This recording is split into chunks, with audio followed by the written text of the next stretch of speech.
The kingdom of Astraheim was the most beautiful place ever built by human hands. Its towers touched the clouds, and its shining streets never slept. Bright lamps powered by great energy crystals glowed at night, making the whole city look like dawn had never ended. Every house had light, every fountain sang, and every road hummed with soft moving machines. The people were proud, because their power came from something no other kingdom had: a living throne. The throne was not made of wood or metal alone. It was built of glowing stone that carried the energy that ran the whole city. The throne's heart inside the royal hall controlled every system light. Food, even the air filters that kept the skies clean. For 200 years, it had never failed. People said it was blessed. But one evening, as the sun set over the silver spires, the light began to flicker. Inside the tall hall, Queen Marianne sat with her advisors. She was calm and graceful, as if carved from moonlight. When the lights blinked once, no one worried. We blinked twice, people whispered. When the throne stopped glowing completely, the whispers turned into cries. The hum of energy stopped. The crystal lamp beside the queen went dark. Silence filled the hall. Outside the palace, the towers dimmed. Houses lost their power. The heartbeat of Astraheim stopped. For a long moment, no one moved. Then the chief of engineers shouted orders. Servants ran down corridors. Technicians hurried to the throne chamber below the floors, carrying tools that glowed faintly blue. The queen rose slowly. Her face stayed calm, but her eyes burned with thought. She looked at the throne, silent, cold, fading. The golden energy lines along the palace walls were dark. It was not just a broken machine. It was as if the whole world had turned its head away from them. "Who will fix it?" she asked quietly. No one answered. Every expert in the kingdom was called that night. They came one by one: old mechanics, scholars, scientists, every mind that had ever studied the throne. They worked until their hands shook, but the throne remained dead. Days passed. The queen's calmness became sharper. She never shouted, but her questions stayed the same, asked again and again. Who will fix it? The search spread beyond the palace. Messengers rode to the industrial quarters, asking about anyone who could understand old machines. In a dusty street where workers repaired simple tools and gears, one name appeared again and again: Ethan Cole. Ethan was not a scholar. He fixed small things like farming drones and old heating panels. He did not talk much, but his work never failed. People said he could hear machines breathe and knew when they were sad. No one believed such words. But when the queen's men came for him, they decided he was worth a chance. He arrived at the palace with nothing but a small tool bag. His clothes were simple, marked with oil stains.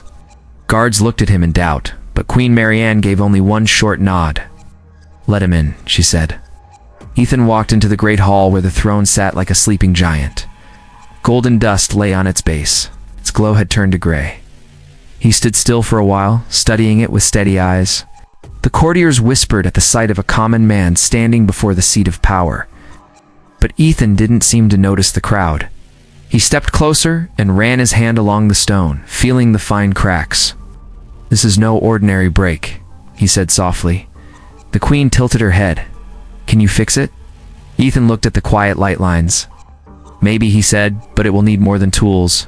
The engineers around scoffed. "Tools are all it ever needed," one said. "You cannot speak to a machine." Ethan said nothing. He only placed his hand flat on the throne.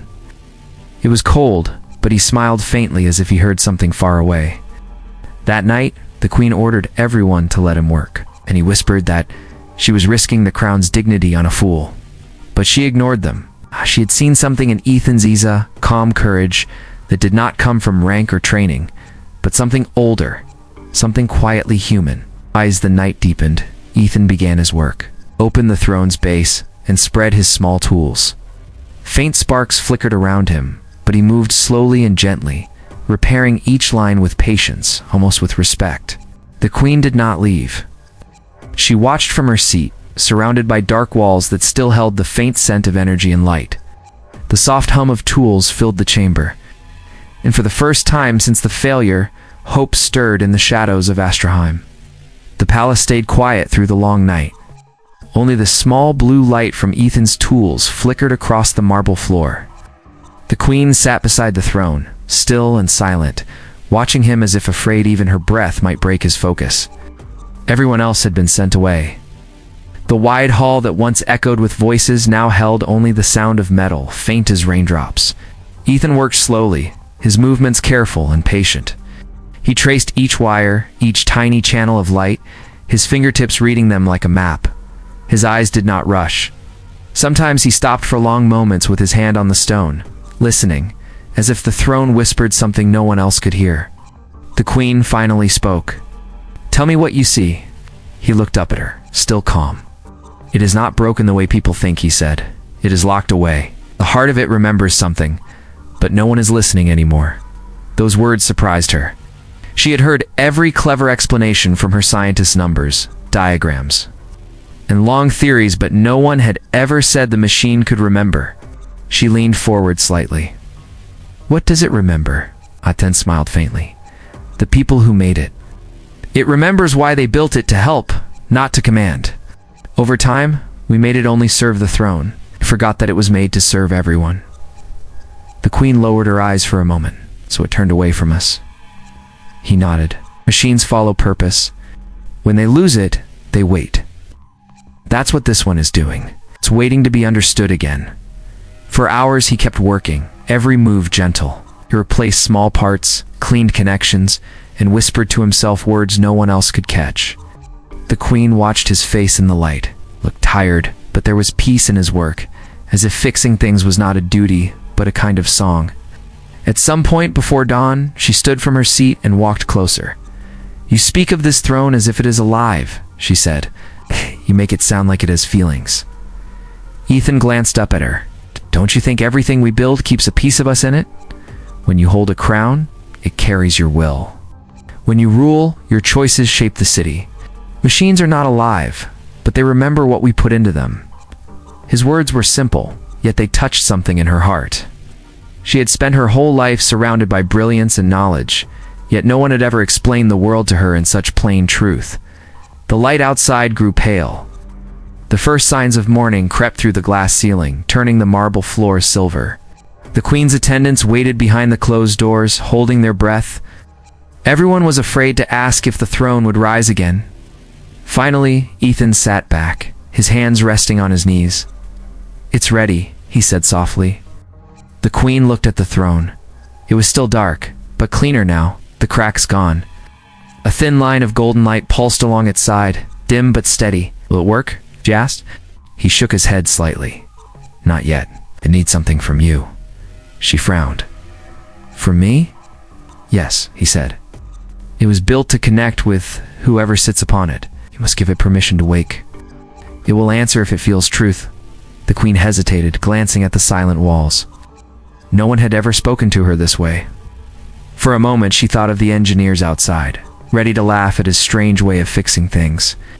But she also remembered the light in his eyes, the quiet certainty that came not from pride, but from faith. She walked to the throne and slowly placed her hand on it. The stone was cold. "What do I say?" Ethan's voice was soft. "Say nothing false." She took a slow breath. Her hand pressed gently over the center of the throne. "I am not your master," she whispered. "I am your keeper. Wake and shine again." For a heartbeat, nothing happened. Then a faint hum began, deep and soft, like faraway thunder. The golden light brightened, flowing up through the lines in the stone until it reached the top. The air trembled lightly, and warmth rushed back into the chamber. Ethan smiled, not with surprise, but with gentle pride. The queen stepped back, her eyes wide. "It listens," she said in wonder. "Yes," Ethan said quietly. "It always did." Through the open hall doors, courtiers began to gather. When they saw the returning glow, their gasps filled the air. The light traveled fast through the walls, through the wires, through the whole palace. Outside, across the city, window lamps burst into color again. The people in the streets cheered. Farmers working before dawn saw their machines return to life. Ships stirred at their docks. The heartbeat of Asterheim returned. The queen turned to the crowd. "Who did this?" she asked, her voice clear but calm. Every eye turned toward Ethan. He stood quietly beside the throne, wiping a trace of dust from his hands. He did not bow. He did not speak yet. But the truth already hung in the air like light, and everyone knew that when he did answer, the entire kingdom would listen. The great hall of Astraheim glowed with warm gold once more. The throne stood alive again, its veins of light running smoothly through the floor and into the walls, spreading brightness to the city far beyond. The whole palace seemed to breathe in relief. Courtiers whispered prayers of thanks. Servants wept with joy. Yet, within the heart of that relief, silence still hung between the queen and the man who had brought it all back. Queen Marianne sat upon the shining seat and looked down at Ethan Cole. He remained still, his hands folded before him, his clothes marked with fine dust from his work. The queen studied him quietly. Around them, nobles and engineers waited, hoping she would praise one of them instead. None wanted to believe that a common repairman had achieved what they could not. At last, Queen Marianne's calm voice echoed through the high pillars. "Who fixed it?" she asked. Her words were soft, but in the still chamber, they rolled like thunder. No one answered. The nobles looked at one another. The engineers stared down at the floor. Even the guards shifted uneasily. The throne's light reflected in their eyes, but none dared speak. Ethan raised his head. His face showed no pride, only truth. "I did," he said. The sound of his voice broke the quiet like a crack in glass. For a second, no one moved. Then whispers filled the room. Some faces showed disbelief, others anger. The chief engineer, a tall man named Garrick, stepped forward sharply. "Your Majesty, this man cannot claim such a thing. Perhaps he changed something small, but this miracle is not the work of one pair of hands." The queen's eyes lifted to Garrick. "Then tell me, Lord Garrick, how did you do it?" Garrick looked pale. "The systems were unstable, Majesty. They could have restored themselves." Ethan spoke again, his voice steady but gentle. It was not the systems. It was the purpose. The queen turned her gaze back to him. "Explain." He nodded. "Your throne was made with care and meaning. Over time, people forgot what it stood for. I reminded it why it was built to give light, not command fear. It remembered." The nobles murmured in disbelief. "Yes." Some laughed quietly, thinking his words foolish. But the queen did not laugh. Instead, she stood from her throne and stepped down to face him directly. Around them, the hall watched in still silence. "You told me last night that the throne was grieving," she said softly. "How you say it remembers. Are you certain it was not you who gave it life again?" Ethan looked into her eyes. "A machine cannot feel alive unless the people who built it gave it that chance. I only listened." The queen studied him for a long time. Then she turned toward the assembled crowd. "Let the truth be known," she said clearly. "This man repaired the throne. Without him, this hall would still be in darkness." The courtiers began to murmur again, surprised by her words. Some bowed, others looked away. Garrick clenched his fists, but stayed silent. Ethan bowed slightly. "Your Majesty, I only did what was needed." The queen smiled faintly. Sometimes one act of need becomes a story that shapes the future. Outside, the city bells began to ring. The people celebrated the return of power and light. The sound drifted through the open windows like music. The queen listened to it and then looked at Ethan again. "You understand machines better than any scholar I have known? Tell me, what do you ask in return?" Ethan shook his head. "Nothing, Majesty. I came to fix what was broken. That is all." The queen turned slightly and looked at the hall, the glowing throne behind her shining like a sunrise. "When a kingdom breaks," she said softly, "we often look for wisdom in books or ranks. But tonight, we found it in a man who listens." The nobles bowed their heads politely, but their thoughts churned. Few frowned, uncomfortable that a man of common birth had gained such notice. Still, no one dared speak against the queen's word. The throne's light seemed to guard him. Ethan felt the weight of all the eyes watching him, but he did not fear them. Instead, he looked at the throne. Its glow pulsed faintly, almost like a heartbeat. For the first time, he sensed its calm. It did not hum in pain anymore. It rested. The queen stepped close once more. "Stay for a while," she said. "There is still more to understand about what you have done." Ethan nodded quietly. He followed her out of the hall as the bells continued to ring. Behind them, the nobles were left standing, trapped between disbelief and a strange new respect. As the Queen and Ethan walked together along the tall, golden corridor, she glanced at him and said, "You made something impossible look simple, Ethan Cole. Perhaps fixing things is not only about hands, but about faith." He smiled faintly. "Everything broken wants to be whole again, Majesty. Sometimes it just needs someone who believes it can be." The Queen said nothing after that, but her steps beside him grew slower, her expression thoughtful. In her heart, she knew that this night would be remembered not only as the night the lights came back, but as the night she learned what it truly meant to be human in a kingdom built of stone and light. The morning after the throne's light returned, the entire city of Astraheim awoke in joy. Bells rang across the towers, and people filled the streets in celebration. The power lines shimmered again, carrying strength through every home and farm. Children played under the shining lamps, and merchants opened their shops with grateful hearts. The city lived, breathed, and laughed again. Inside the palace, Queen Marianne looked out the tall windows from her study room. From there, she could see the golden rooftops and hear the distant cheers of her people. Yet her heart was quiet. She was proud, but she also knew what was coming next. For every miracle, there were always questions, and the royal council never let questions rest for long. A knock came at the door. A guard entered, bowing deeply. "Your Majesty, the council has gathered. They wait in the great dome." The Queen gave a small nod. "And where is Ethan?" "He waits outside the hall, Majesty. He said he would come only if you called him." Marianne almost smiled. "Then I shall call him."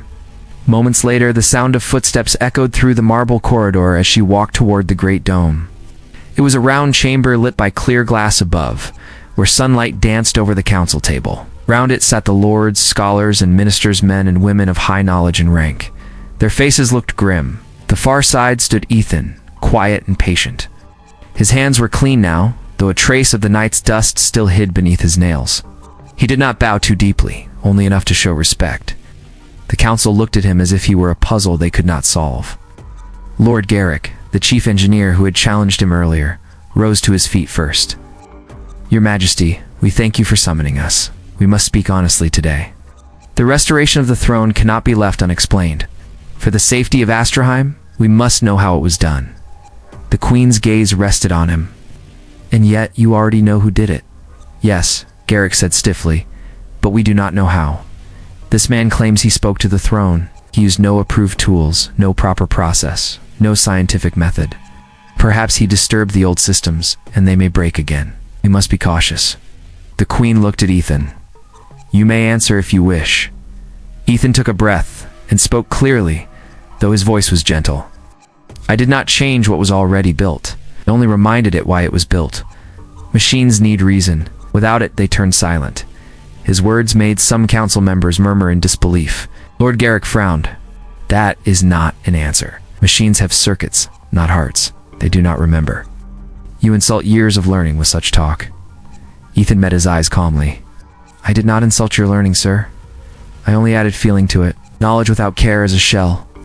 The throne lived because it was built by humans, not by numbers alone." A quiet pause filled the hall. The Queen's eyes glimmered as she studied him. There was truth in his simplicity, a kind of understanding beyond titles and formulas. Another minister spoke, her voice cautious. "Your Majesty, the people already praise him as a hero. If you officially name him as the one who restored the throne, every craftsman and worker will believe they can stand above the scholars. The order of the city will break." The Queen tilted her head slightly. Perhaps it would not break. Perhaps it would only balance. The ministers exchanged uneasy looks. Garrick clasped his hands hard, trying to hide his anger. Finally, the Queen stood and addressed them all. "Order built on fear is weaker than power built on trust. This man did what none of us could do. He brought back life because he still remembered what we forgot, that every tool answers intention, not order." Her voice carried through the dome like a low wind. No one dared interrupt her. Ethan stayed silent, standing at her side. He looked at the sunlight moving across the marble floor, turning the patterns gold. After a long moment, the Queen spoke again, softer now. "From this day, Ethan Cole shall remain within the palace to study the throne and teach others what he knows. He will not be above scholars, but beside them, If we choose pride over learning, we will lose light again. Some bowed in agreement, others did not, but none argued. The queen had always ruled with steady reason, and even her enemies feared disobeying her calm. When the council ended, Ethan followed her out of the dome. As they walked through the corridor, sunlight filled the windows with a warm glow. The queen turned to him with a small smile. "You spoke bravely today." Ethan smiled back modestly. "I only spoke the truth, Majesty. It is the same truth your people already know. Everything that shines in Astrahigh machines, lights, palaces, exists because of human hands. When we forget that, the light fades." The queen nodded slowly. Yes. "Then perhaps you will remind us again when we forget." Outside the palace, the sound of joy had not faded. The people still sang the old songs of renewal. Inside, Marianne looked once more toward the glowing throne at the end of the great hall. It pulsed quietly, steady, and sure. And standing beside her, the man who had restored it remained as humble as when he came. Proof that sometimes greatness comes not from power, but from a simple heart that wants to make things right. Days passed, and the city of Astrahheim shone brighter than ever. The great throne stayed alive with golden light, steady and calm. The people called it the heart of the kingdom once again. No. In the markets, workers laughed as their machines worked better than before. Children played under glowing lamps that never dimmed. Life had returned, but something more had changed. Hope had returned too. Inside the royal palace, the mood was quieter but warmer. Queen Marianne often walked to the throne hall at dawn. She liked to watch the slow rhythm of its light, as if the throne was breathing. Sometimes Ethan would already be there, standing beside it, checking each part. He always greeted her with a simple bow and a small smile. He never acted proud. Even after the queen named him the keeper of the throne, he still dressed simply and spoke kindly to everyone. He spent his days teaching the engineers how to connect their machines not just with logic, but with intention. Some of them changed. Some still doubted his way, but none could deny the peace in his work. One morning, as sunlight painted the floor gold, the queen entered the throne room quietly. Ethan was kneeling near the base of the throne, repairing a tiny crack that had appeared. His fingers moved with slow care. "You never stop working," she said softly. He turned and smiled a little. "The throne never stops living, Majesty. If I stop listening, it might grow quiet again." Marianne walked closer. "Speak of it as if it is your friend." Ethan nodded. "Maybe it is. When something listens to you without judging, it becomes a friend." The queen thought about his words for a moment. "And do you think I could be a friend to my people in the same way?" He looked up at her. "You already are, Majesty. You just forgot to listen for a while." She laughed gently, a warm sound that filled the empty hall. "You are bold to speak so. I speak only what I see," he said simply. They stood in silence after that. The golden light from the throne brushed across both their faces. It looked almost alive, like it approved of their peace. Later that day, the council gathered again, not in anger, but in curiosity. They wanted to learn. Ethan showed them how each part of the throne responded not to control, but to balance. He explained how even a small act of greed or fear could disturb it. Some did not understand, but others began to see that the throne reflected the heart of the people. The stronger their unity, the brighter it glowed. The queen watched all of this quietly. For the first time, her council did not speak over one another. They listened. For years, she had ruled through command. Now she realized that true power was not in orders, but in understanding. When the lessons were done, she asked Ethan to walk with her in the garden behind the palace. The air smelled of fresh rain and flowers. Birds rested on silver branches. "You have changed this place," she said as they walked. "You made even the proudest among us remember humility." Ethan touched a leaf as they passed. "I didn't change anything, Majesty. I only helped it remember what it was." She looked at him, thoughtful. "Then perhaps we both needed reminding." They reached a small bridge over a stream that sparkled in the light. The queen paused there. "The people already tell stories about you. Some call you the hand of the heart. Others call you the one who listened. Does that trouble you?" He shook his head with a quiet smile. "A story belongs to the people. If it gives them hope, then let it live." "Oh, my name doesn't matter." The queen breathed out slowly. "You may think little of your name, But what you did will live long after both of us. When they speak of this time, you'll remember that light returned because one man dared to believe that something broken could still care. Ethan looked down into the stream. Things that break are not lost, Majesty. Hey. They are simply waiting for someone to notice. She turned her gaze toward the golden city beyond the palace. Then may our people never stop noticing. Evening came, and from every tower of Astraheim, lights began to glow again. The city looked like a sky full of stars fallen to earth. In the great throne hall, the light pulsed softly, as if joining the hum of the people's hearts. That night, when the queen stood before her throne with the council beside her, she spoke to everyone gathered there. We live again not because of power or wealth, but because we remembered our own hands. One man listened, and through him, all of us learned to listen once more. The hall erupted in applause, the sound echoing off the high walls like thunder. The queen raised her hand for silence. Then she turned to Ethan, who stood humbly at her side. This light will never fade again, as long as there are those who believe in what they build, she said, her voice ringing clear. And as long as we remember that being human is not about ruling or serving but caring. Outside, the sky shimmered with golden streams as the machines of Astraheim moved in harmony again. Families stood at windows, faces lifted to the light that never dimmed. The queen smiled softly. Beside her, Ethan bowed once more. Listens. Majesty, he said quietly. Yes, she replied. So must we. And the golden heart of Astraheim beat steady and bright.